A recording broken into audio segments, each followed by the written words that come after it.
Hello everyone. तो इस video में हम डिस्कस कर रहे हैं the question find all numbers disappeared in an array. ठीक है। ये है पार्ट 150 डेज ऑफ कोड का। मैं 150 डेज ऑफ कोड में ना रोज 2 वीडियो डालूंगा ताकि उसका पेस थोड़ा बढ़े, क्योंकि 2 दिन से उसका पेस थोड़ा कम चल रहा है। बाकी ये क्वेश्चन डिस्कस करते हैं। So you are given an array nums of n integers where the elements is in the range 1 to n। एक एरे दे रखी है जिसमें एलिमेंट्स 1 से लेके n तक हैं। Return an array of all the integers in the range of 1 to n that do not appear in the array। Okay, तुम्हें क्या दे रखा है? तुम्हें एक एरे दे रखी है n साइज की। ठीक है। तुम्हें बता दिया कि इसमें 1 से लेके n तक ही एलिमेंट होंगे।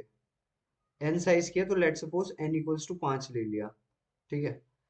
और इसमें मैंने डाल दिए 1 से लेके 5 तक के सारे एलिमेंट्स। अब इसने कुछ ऐसा करा है कि इसमें से कुछ एलिमेंट्स उड़ा दिए होंगे और कुछ का मल्टीपल आ गया होगा। लेट सपोज यहाँ पे मल्टीपल आ गया होगा 4, और यहाँ पे लेट सपोज 5 आ गया होगा। तो ये चाह रहा है कि हमें वो एलिमेंट्स बताए जो एरे में प्रेजेंट है या प्रेजेंट नहीं है। ओके, पहला टेस्ट केस देखते हैं। 4 3 2 7 8 2 3 1। तो 1 से लेके चेक करते हैं कितने साइज के। 1 2 3 4 5 6 7 8 n इक्वल्स टू 8 है। तो क्या 1 है? हाँ है। 2 है? हाँ है। 3 है? हाँ है। 4 है? हाँ है। 5 नहीं दिख रहा भाई, 5 होगा मेरा एक आंसर में। 6 है? 6 भी नहीं दिख रहा। ओके। 7 दिख रहा है? 7 दिख रहा है। 8 दिख रहा है? 8 दिख रहा है। तो भैया सिंपल सी बात है, मुझे सारे दिख रहे हैं, बस 5 और 6 नहीं दिख रहे, तो मैं 5 और 6 रिटर्न कर दूंगा। उसके बाद n इक्वल्स टू 2 साइज की अरे दे रखी है जिसमें 1 और 1 है। अब मैं 1 से स्टार्ट करना शुरू करूंगा। 1 है? हाँ है। 2 है? 2 नहीं है, तो भाई 2 डाल दे मेरे आंसर में और रिटर्न कर दे। बहुत इजी लग रहा होगा यह भी। अब चलते हैं कि क्या हम सोच सकते हैं। अब मैंने क्या कहा कि यार देख, मुझे n साइज की दे रखी थी, तो मैं क्या करूं, इस एरे को सॉर्ट कर दूं और एरे के पहले एलिमेंट से सर्च करना शुरू करूं कि जोन सा एलिमेंट नहीं है उसको मैं कह दूं कि वो प्रेजेंट नहीं है। ठीक है। अब मुझे ये आ रही थी 4 3 2 7 8 2 3 1। अगर मैं इसको सॉर्ट कर दूं, मैं ये सोच रहा हूँ, अभी अभी सोच रहा हूँ, मैंने किया नहीं है। मैंने ये नहीं बताया कि मैं इसको एज इन सॉल्यूशन लूंगा। 1 2 3 4, और उसके बाद 3, 2 3 है ना।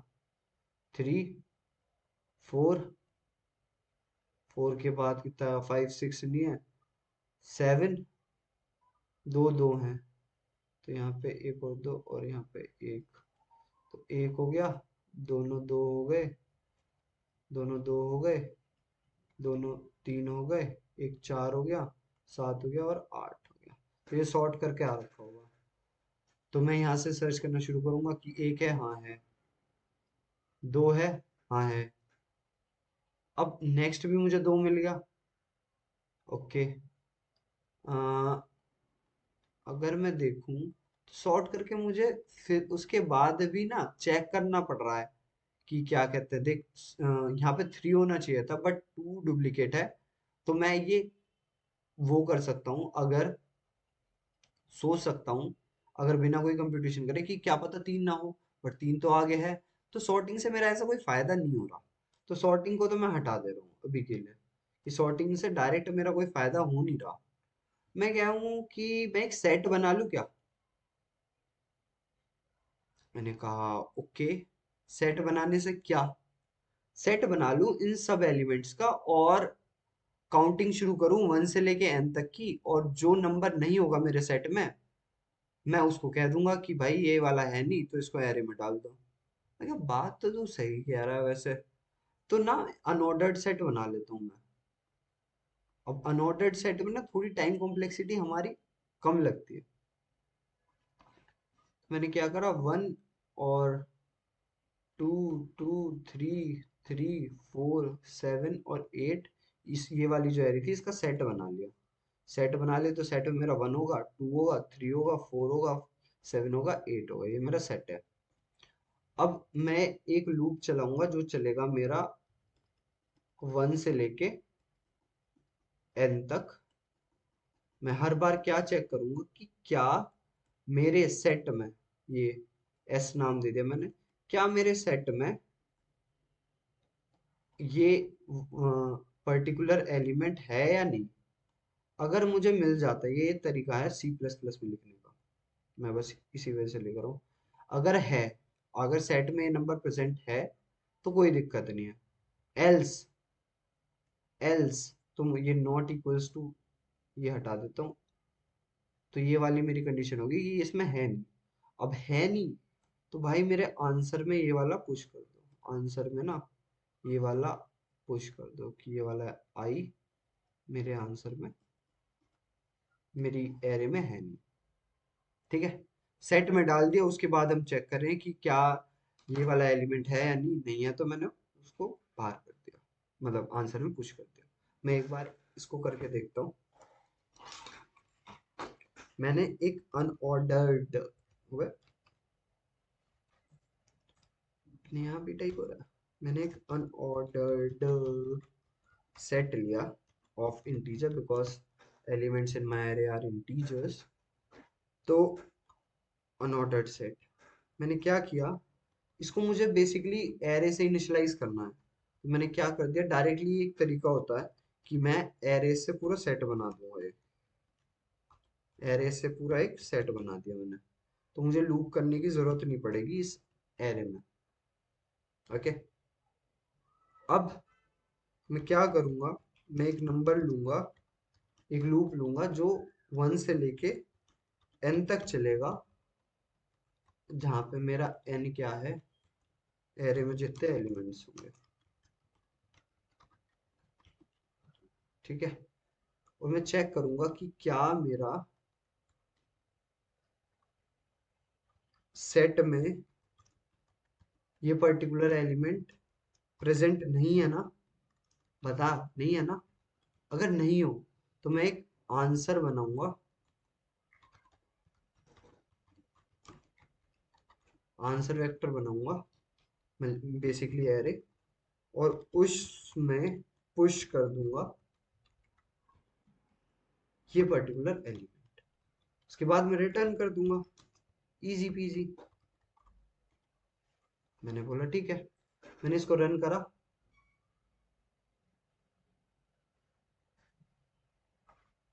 ओके, और सबमिट किया।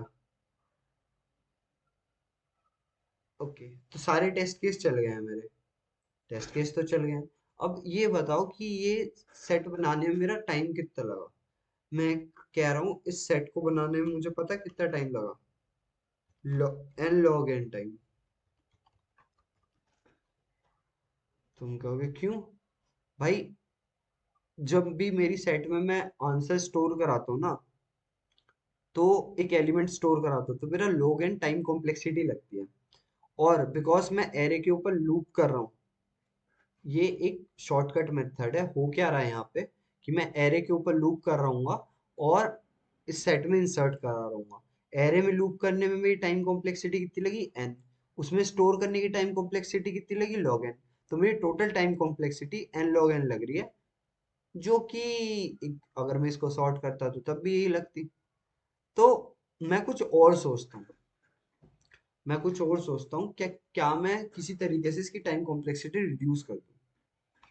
मैंने कहा तू सोचता रह कि, अब मैंने मैंने ये सोचा कि यार अगर मैं कुछ ऐसा करूं कि बिना सेट में स्टोर करे, बिना कोई स्पेस यूज करे मैं कुछ कर सकता हूँ, तो मुझे एक पर्टिकुलर एल्गोरिदम सोचनी पड़ेगी। अब इस क्वेश्चन को सॉल्व कर लेंगे ना, कुछ चीज समझने की कोशिश करते हैं। फर्स्ट थिंग कि भाई मेरी आइडियल कंडीशन थी क्या असल में। असल में मेरी आइडियल कंडीशन ये थी कि मेरे एक से लेके एन तक के सारे एलिमेंट्स इसमें मौजूद होते हैं। तो मैंने आइडियल कंडीशन में देखा कि 0th इंडेक्स पे 1 एलिमेंट है, ऐसे ही मेरी 7th इंडेक्स पे 8th एलिमेंट है, मतलब ऐसे ही जैसे ith इंडेक्स पे i प्लस 1th एलिमेंट है कि 4 पे 5 है। तो मैं क्या करूंगा ना, क्योंकि मेरे एलिमेंट्स मौजूद तो 1 से लेके n तक की रेंज में ही है और इंडेक्स मेरी 0 से n-1 की रेंज में है, तो मैं क्या करूंगा कि नेगेटिव से ना उनकी प्रेजेंस मार्क कर दूंगा। क्या कर रहा हूं मैं, नेगेटिव से उनकी प्रेजेंस मार्क कर दूंगा कि मैं इस वाले एरे को ट्रेवर्स किया, जैसे 4 मिला, तो इसकी आइडल पोजीशन क्या थी, 3 थर्ड इंडेक्स। तो यहाँ पे जाके मैंने एक साइन बना दिया था कि हाँ भाई ये वाली मौजूद है। ओके, इस वाली अप्रोच को मैं फॉलो करूंगा और लास्ट में जो पॉजिटिव रह जाएगा उसका i प्लस 1th इंडेक्स मेरी एरे मौजूद नहीं है ना। एक बार करके देखे, मजा आएगा। देखो, फर्स्ट एलिमेंट पे गया मैं, 4 आया, एरे को ट्रेवर्स कर रहा हूँ मैं, ट्रेवर्स दी एरे, फोर्थ एलिमेंट पे गया, मतलब 0th इंडेक्स पे गया, फोर्थ एलिमेंट मिला, आइडियल पोजीशन क्या थी, थर्ड इंडेक्स, नेगेटिव मार्क कर दिया कि मैं प्रेजेंट हूँ भाई। ओके, फिर मैं फर्स्ट इंडेक्स पे गया, नेक्स्ट इंडेक्स पे गया, तो एलिमेंट था 3, उसकी इंडेक्स आइडल क्या होगी, 2, नेगेटिव जाके मार्क कर दिया मैं भी प्रेजेंट हूँ भाई। सेकंड इंडेक्स पे गया, एलिमेंट क्या है, 2, इसके लिए इंडेक्स कौन सी असाइन थी, 1, इसके लिए मार्क कर दिया कि मैं भी प्रेजेंट हूँ भाई। अब मैं यहाँ पे आ गया इस वाले इंडेक्स पे, अब इस वाले इंडेक्स पे बिकॉज ये नेगेटिव है, तो क्या मुझे इसकी एब्सोल्यूट वैल्यू लेनी पड़ेगी, मैंने यहाँ पे लिखा भी हुआ है, absolute minus absolute value of array minus 1th index को जाके मुझे नेगेटिव मार्क करना है। वहां पे पहले से नेगेटिव हो सकता है, उसकी भी एब्सोल्यूट वैल्यू लेके तब उसको नेगेटिव मार्क करना है, जो जैसा मैंने यहाँ पे लिखा हुआ है। ठीक है, बिकॉज डुप्लीकेट हो सकते हैं, जब भी तो वो हमें मिसिंग वाले ढूंढने को कह रहा है। ओके, तो 7th की आइडल पोजीशन क्या थी, 6th, भाई यहाँ पे जाके मार्क कर दे कि भाई मैं भी प्रेजेंट हूँ। अब मैं नेक्स्ट इंडेक्स पे गया, 8th वाले इंडेक्स पे, इसकी आइडल पोजीशन क्या थी, 7th इंडेक्स, इसने मार्क कर दिया भाई मैं भी प्रेजेंट हूँ, कोई दिक्कत नहीं है मुझे। मैं गया ओके भाई। अब फिर नेक्स्ट इंडेक्स पे गया, सेकंड एलिमेंट, इसकी इंडेक्स असाइन क्या थी, 1, पहले से नेगेटिव है, कोई बात नहीं, फिर भी नेगेटिव ही रहेगी बाद में भी। ओके, नेक्स्ट इंडेक्स पे गया, 3 है, इसकी एब्सोल्यूट वैल्यू लेंगे ना तो 3 बचेगा, 3 की लोकेशन क्या थी, सेकंड इंडेक्स, पहले से नेगेटिव है, कोई दिक्कत नहीं है, ये नेगेटिव ही रहेगी। नेक्स्ट इंडेक्स पे गया, नेगेटिव वैल्यू को एब्सोल्यूट वैल्यू ली, 1, 1 की वो डिजायर्ड इंडेक्स क्या थी, आइडल इंडेक्स क्या थी, 0, यहाँ पे नेगेटिव मार्क कर दिया। अब जो मेरा बचा वो क्या क्या है, पॉजिटिव, फोर्थ इंडेक्स और फिफ्थ इंडेक्स, दैट मीन्स इनके i plus 8 1th o'clock. Element array में मौजूद ही नहीं होंगे, मतलब 5 और 6 एरे में मौजूद ही नहीं होंगे। हाँ भाई 5 और 6 एरे में है नहीं, तो बस खेल खत्म हो गया।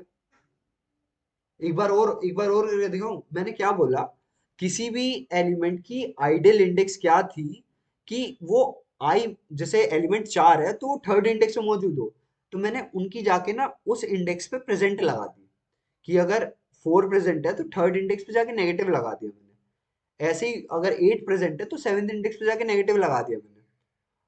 अब उससे हुआ क्या, जो मिसिंग वाली होंगी ना उस इंडेक्स में पॉजिटिव वैल्यूज होंगी। अब जैसी मुझे पॉजिटिव वैल्यू मिली, मैंने कुछ नहीं सोचा, मैं खुश हो गया भाई कि i प्लस 1th एलिमेंट अब मेरा मिसिंग है, उसको मैं रिटर्न कर दूंगा। और मैंने सिंगल ट्रेवर्सल में काम किया, ये सिंगल ट्रेवर्सल में, एरे का एक सिंपल ट्रेवर्सल ही तो किया मैंने। मैं एक बार कोड में करके दिखाता हूँ, मजा आएगा। ना ना ना ना ना ना ना ना ना ना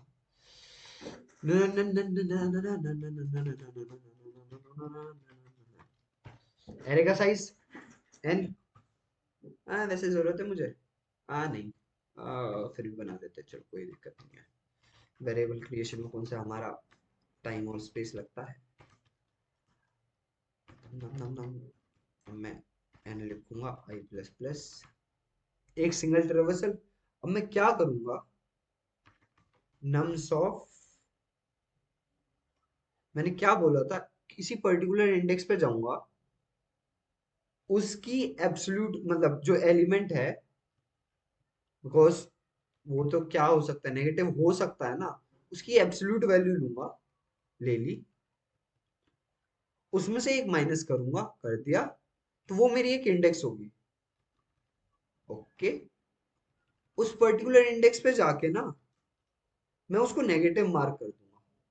तो तू कह रहा है मैं उसकी एब्सोल्यूट वैल्यू लूं उस पर्टिकुलर एलिमेंट की भी, और उस पे जाके नेगेटिव मार्क कर दूं। मैंने कहा हाँ। मैं जैसे यहाँ पे चार होता, चार पाँच, चार दो एक ऐसे होता, तो मैं चार आया यहाँ पे, नम्स ऑफ आई में चार आया, उसकी एब्सोल्यूट वैल्यू ली क्योंकि यहाँ नेगेटिव भी हो सकता था, चार आया -1। थर्ड इंडेक्स पे गया तो नम्स ऑफ थ्री पे मैंने, जो नम्स ऑफ थ्री पे एलिमेंट था उसको नेगेटिव मार्क कर दिया। इजी पीजी कर दिया, क्या दिक्कत है, कर दिया तो कर दिया। यहाँ पे लूप हमारा एंड हो जाएगा। अब मैं एक और लूप लगाऊंगा। एक और लूप क्यों लगाऊंगा, क्योंकि मुझे चेक भी तो करना है कितने मेरे पॉजिटिव हैं। तो उसके लिए मेरे को आंसर एरे भी बनाना पड़ेगा, because I need to store that particular element into our array. तो मैं एक चलाता हूँ लूप और चेक करता हूँ कि अगर मेरा एरे एलिमेंट ग्रेटर देन 0 है, दैट मीन्स पॉजिटिव है, तो मैं क्या करूंगा, इस एरे में पुश कर दूंगा i+1, बिकॉज ith एलिमेंट पे i+1th एलिमेंट की प्रेजेंस की हम बात कर रहे हैं। रिटर्न कर दूंगा आंसर, जो मेरी आंसर वेक्टर होगी। अगर मैंने थोड़ा भी सच सही सोचा है तो ये चल जाना चाहिए, अदरवाइज मैं पागल। ओह नहीं चल गया, मैं पागल नहीं। और सबमिट करने की कोशिश करें तो क्या ये चलेगा, टिन-टिन। तो ये चल गया है।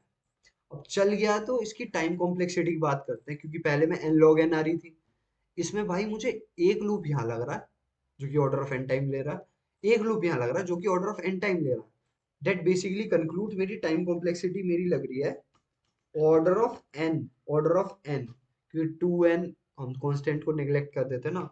और स्पेस कॉम्प्लेक्सिटी इतनी लग रही है, जो लोग बोलेंगे ना ऑर्डर ऑफ एन, मैं मारूंगा उनको। कांस्टेंट लग रही है because the space we use to return the answer from basically our function that do not conclude in our time space complexity, because जो मेरी प्रोसेसिंग में स्पेस लगेगी उसी को ना मैं बोलूंगा कि स्पेस कॉम्प्लेक्स, मतलब मेरी स्पेस वो प्रोसेसिंग में काम आ रही है। अब तू ये बोले कि भाई आंसर रिटर्न करना उसकी भी स्पेस लूंगा, ऐसे नहीं मानता मैं। जो प्रोसेसिंग में मेरी स्पेस लगेगी ना उसको मैं स्पेस कॉम्प्लेक्सिटी में कंसिडर करूंगा। मैंने बोला ओके फाइन। तो ये मेरा सॉल्यूशन था क्वेश्चन का, find all numbers disappeared in an array. एक चीज और बताता हूँ, इस तरीके का ना और क्वेश्चन भी मिलेंगे तुम्हें जहां पे तुम्हें स्पेसिफाई होगा कि n+1 एलिमेंट्स दे रखे हैं एरे में, और एरे में बेसिकली एलिमेंट्स हैं 1 से लेके n तक।